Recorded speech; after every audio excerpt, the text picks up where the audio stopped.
It was early July. Erica had no college now, and was free at home from now on. It was summer holidays and Erica loved summers a lot more than snow. Actually, there wouldn't be anyone who would prefer sun than snow, but yes, Erica was one of them. She would like dazzling out in sun, wearing those one size plus glasses and her favorite head umbrella as her protectors. Erica was only one enjoying summer. No family member was ever interested to hang out in their little beach with her. For the next few hours, while Grandma lay dozing, Erica sprawled out on her own little beach. At first, she could not stop smiling. She giddily stretched out her limbs and moved them back and forth, making a sand angel. She read a bit of a book. She picked a few oranges and unpeeled them one by one.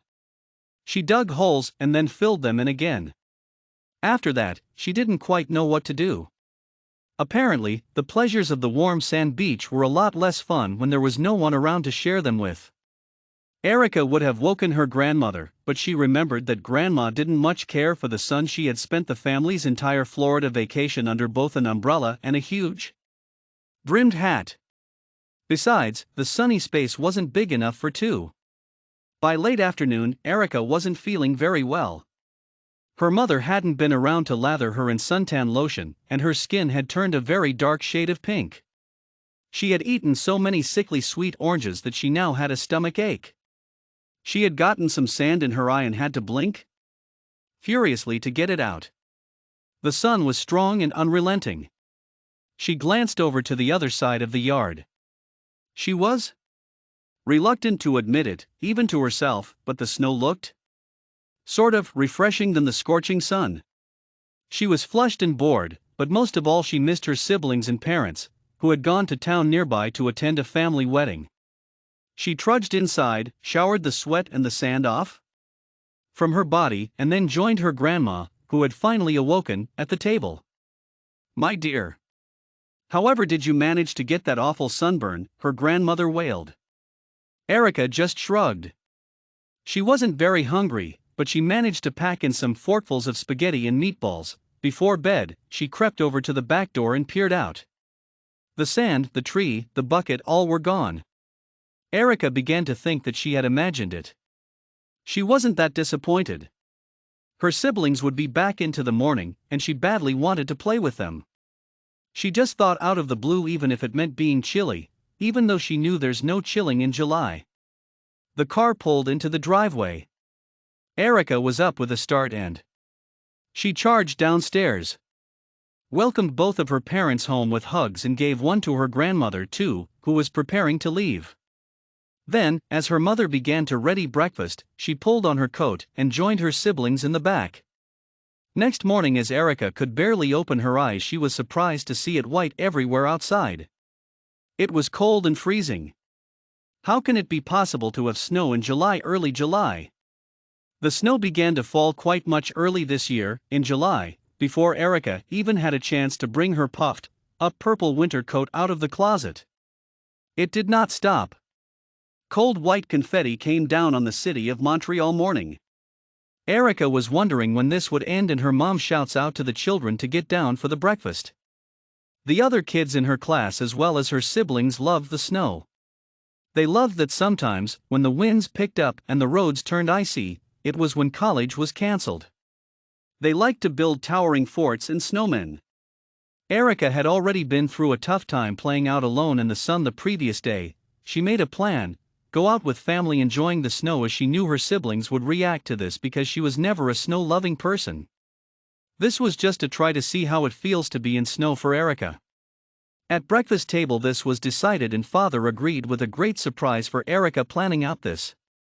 Everyone got ready and the car took off through the highway towards the mountains. It was decided to go to drive an hour north to the ski hill. They would spend Saturday there, riding chairlifts to the top of a frosted mountain and following the slopes back down. Erica would have refused to go with them as always because he had nothing to do with that thick, white, powdery stuff, but this time it was her willingness to go just for once to see how it works. Erica despised the snow. More than that, she hated everything about wintertime. Her family had taken a trip to Florida 2 winters ago, and she wished that they could live there all year round. She had bobbed up and down in the ocean waves, sometimes floating on her back and other times with one size plus goggles on, searching for colored fish in the water. In the mornings, her mother had squeezed fresh juice from the Florida grown oranges that the hotel left in a basket at the front desk. With her brother and sister, Erica had constructed a magnificent castle on the beach, with a moat and a long, looping flight of stairs. She liked feeling the sand between her fingers. It stuck together every bit as well as snow did, and it didn't make your teeth chatter. This time it was different. Skiing was fun. They rode thought the white, soft snow, enjoying and throwing snowballs in the air, and then at each other. Erica was involved in throwing too. A snowball came and hit her cheek. It was fun for Erica to feel those cold snowflakes touching her. They created a snowman with Erica's one size plus glasses and their father's muffler. They even arranged a sledge from somewhere, and riding it through the hilltop and down was an amazing experience for Erica. She was enjoying every bit of the time and thinking it to be much better than the scorching heat of the sun. The day was over, but the snow was not over yet. It felt like it was winter time. A day passed and they were all tired. Next morning it was time to get back to car and drive back home. Her siblings, who had been throwing snowballs into the air and at each other, piled into the back seat. Soon the station wagon disappeared from view. Erica was soon asleep. She woke up with a bang of the car's door, and they were back home. Everyone unpacked the luggage and Grandma settled into an armchair in front of the television. In a few quick minutes, she was asleep. Erica glanced outside and gave a sigh. Her hot chocolate was just about gone. She was about to turn towards the sink to rinse her mug when out of the corner of her eye she caught something green. Again surprised, something green in her blank, white backyard. She pressed her face up against the kitchen window. There, in the corner of the yard closest to the sliding back door, the snow had melted away.